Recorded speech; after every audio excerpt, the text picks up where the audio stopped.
Hello everyone. तो क्या हाल चाल है आप सभी के। आप लोगों का एग्जाम का तैयारी कैसा है जरूर बताइएगा कमेंट में। अच्छा है कि खराब है ना। देखते हैं भाई आप लोग क्या तैयारी किए हैं, आप लोग कैसे तैयारी किए हैं कि आप लोगों का एग्जाम अच्छा है खराब है। तैयारी कमेंट में जरूर बताइएगा। तो इस वीडियो में हम लोग हिंदी का 30 एमसीक्यू क्वेश्चन यहाँ पे हम लोग देखेंगे, ठीक है, कि क्या इसका आंसर होगा। सबसे पहले तो सब्सक्राइब कर लीजिएगा अगर आपने हमारे चैनल को सब्सक्राइब नहीं किया है, तो साथ ही साथ वीडियो को लाइक कर दीजिएगा। तो चलिए क्वेश्चन पे चलते हैं डायरेक्ट, ज्यादा टाइम वेस्ट नहीं करते हैं। यहाँ पे एक दिया है गद्यांश जिसको पढ़ना है और इसके बारे में यहाँ पे आंसर देना है। तो देखिए क्वेश्चन यहाँ पे है कि इस गद्यांश में किस बात के प्रति सतर्क किया गया है, ठीक है। तो इसका आंसर आपका हो जाएगा सी नंबर, अर्थात की एकांगी अभिव्यक्ति के प्रति, ठीक है। चलिए अगला सवाल देखिए। कहा जा रहा है सुंदर वह है जो डैश करती है, ठीक है ना। तो इसका हो जाएगा बी नंबर, सामंजस्य। सुंदर वह है जो सामंजस्य करती है। अगला सवाल, सबसे दंडनीय व्यक्ति कौन है। तो इसका आंसर हो जाएगा आपका सी नंबर, अर्थार्थ का गिनौना रूप प्रस्तुत करने वाला। अगला सवाल, सौंदर्य कब उपयोगी होता है। तो इसका आपका हो जाएगा ए नंबर, जब जीवन का स्पर्श मिलता है, ठीक है। चलिए अगला सवाल देखिए। कह रहा है किस उपमा का उपयोग चुनौतीपूर्ण स्थितियों में सकारात्मकता देखने की महत्ता को जताने के लिए किया गया है। तो इसका आंसर आपका हो जाएगा सी नंबर, अंधकार को एक दोस्त के रूप में ग्रहण करना, ठीक है। चलिए अब यहाँ पे देखिए पद्यांश दिया हुआ है, पद्यांश को आपको पढ़ना है, इसके अकॉर्डिंग आपको आंसर देना है। तो यहाँ पे क्वेश्चन है कि प्रातः कालीन सूर्य को कवि किस रूप में देखता है ना। तो 6 का आंसर आपका हो जाएगा डी नंबर का, सुनहरे रंग के भोर के रूप में। अगला सवाल कि कनक किसका पर्यायवाची है। तो इसका आंसर हो जाएगा आपका ए सोना, कनक सोना का पर्यायवाची है। अगला सवाल कि उजाले को कवि कैसा बताता है ना। तो इसका आंसर हो जाएगा आपका सी, नया और दौड़ता हुआ। अगला सवाल कह रहा है कि हवा के गीत गाने से पृथ्वी पर कैसा प्रभाव पड़ा। तो इसका आंसर हो जाएगा आपका सी नंबर, धरती के कण-कण में संगीत ध्वनित हो सका। अगला सवाल देखिए, कह रहे हैं यहाँ पे कि इस कविता के लिए सर्वाधिक उपयुक्त शीर्षक क्या है। तो इसका आंसर हो जाएगा आपका ए नंबर, रवि का आगमन, ठीक है।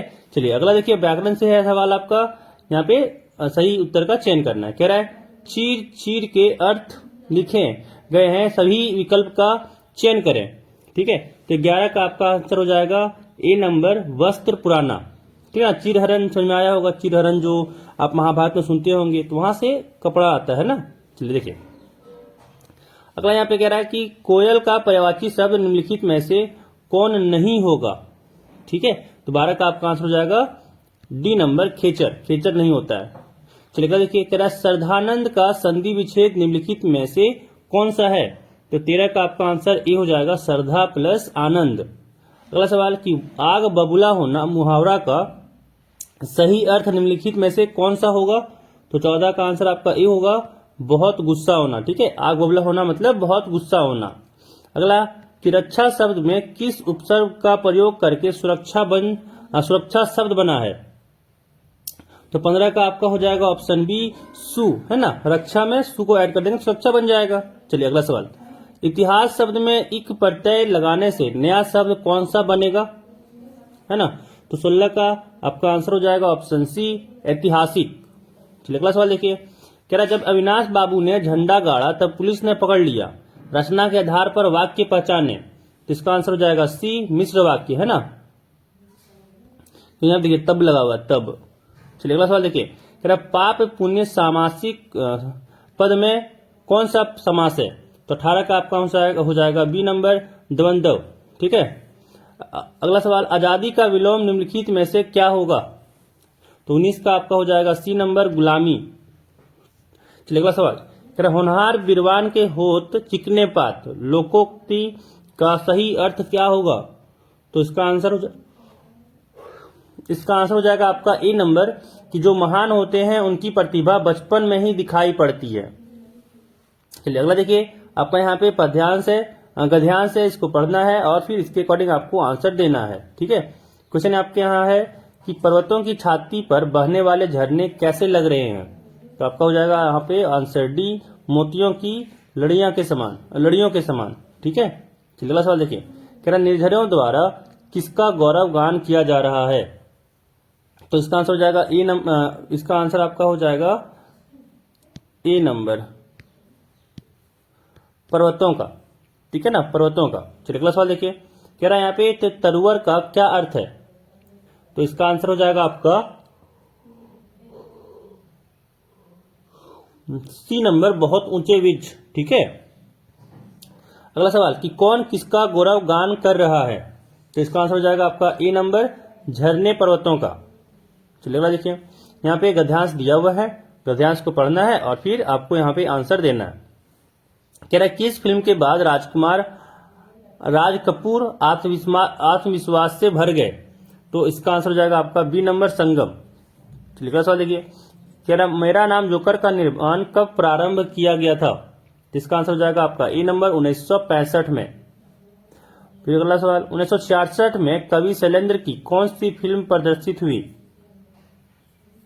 इसका आंसर हो जाएगा आपका सी नंबर, तीसरी कसम।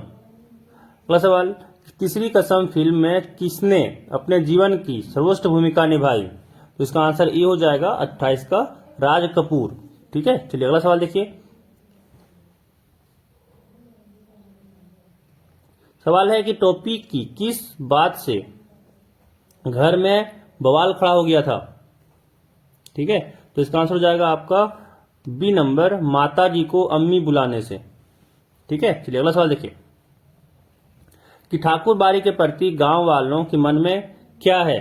तो ये हो जाएगा ऑप्शन ए, अपार श्रद्धा है। ठीक है, तो ये आपके 30 एमसीक्यू क्वेश्चन रहे, जिसका आप लोगों को आंसर जानना जरूरी था, क्योंकि ये क्वेश्चन इंपॉर्टेंट है, आपके एग्जाम में देखने को मिल सकते हैं। ठीक है, इस वीडियो में बस इतना ही। खूब ख्याल रखिएगा अपना, और आप लोगों को एक बहुत बड़ा ऑल दी बेस्ट। ठीक है, आप लोग अच्छे से एग्जाम दीजिए और एग्जाम को साथ ही साथ फोड़ दीजिए, है ना।